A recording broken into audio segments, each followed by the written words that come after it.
السلام علیکم ورحمۃ اللہ وبرکاتہ۔ کیسے ہیں آپ سب؟ امید کرتی ہوں کہ ٹھیک ہوں گے انشاءاللہ۔ اللہ تعالیٰ آپ سب کی طرف آنے والے ہر شر کو خیر میں بدل دے، آمین۔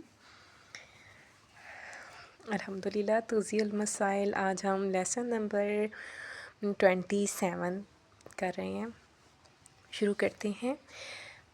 نحمدہ ونصلی علی رسولہ الکریم، اما بعد فاعوذ باللہ من الشیطان الرجیم، بسم اللہ الرحمن الرحیم۔ رب اشرح لی صدری ویسر لی امری واحلل عقدۃ من لسانی یفقہوا قولی۔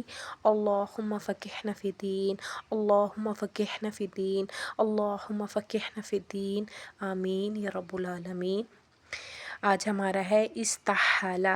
اگر نجس چیزوں کی حقیقت عرفاً اس طرح سے تبدیل ہو جائے کہ کسی دوسری چیز کی شکل میں جو عین نجس میں سے نہ ہو پیدا کر لے تو پاک ہو جائے گا، اور دقیق تعبیر میں کسی چیز کی نوعی شکل کا عرفاً پاک چیز میں تبدیل ہو جانا استحالہ کہلاتا ہے۔ اس کی چند مثالیں یہ ہیں: نجس لکڑی جل جائے اور راکھ یا دھواں بن جائے، کتا نمک کی کان میں گر کر نمک ہو جائے، اور گھاس نجس پانی اور املاح کو جذب کر کے اس کو پھول، پتے یا پھل میں تبدیل کر دے۔ حلال گوشت حیوان نجس کھانے یا پانی کو پینے اور اس کے بدن میں پیشاب، گوبر یا پسینہ یا ان جیسی چیزوں میں تبدیل ہو جائے، لیکن اگر اس طرح تبدیل ہو کہ اس چیز کی نجس تبدیل نہ ہو، صرف اس کا نام یا صفت بدل جائے تو پاک نہیں ہوگا۔ مثال کے طور پر اگر نجس گہو کو آٹا بنائیں یا نجس آٹے سے روٹی پکائیں تو یہ فزیکل تبدیلی استحالہ شمار نہیں ہوگی اور مذکورہ روٹی یا آٹا نجس ہے۔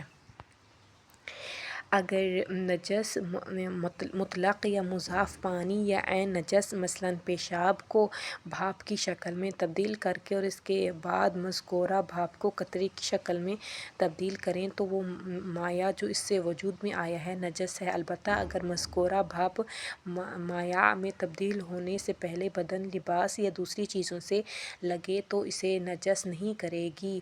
مٹی کا گوزہ اور اس کے مانند دوسری چیزیں جو نجس مٹی سے بنی ہوں نجس ہیں، لیکن وہ کوئلہ جو نجس لکڑی سے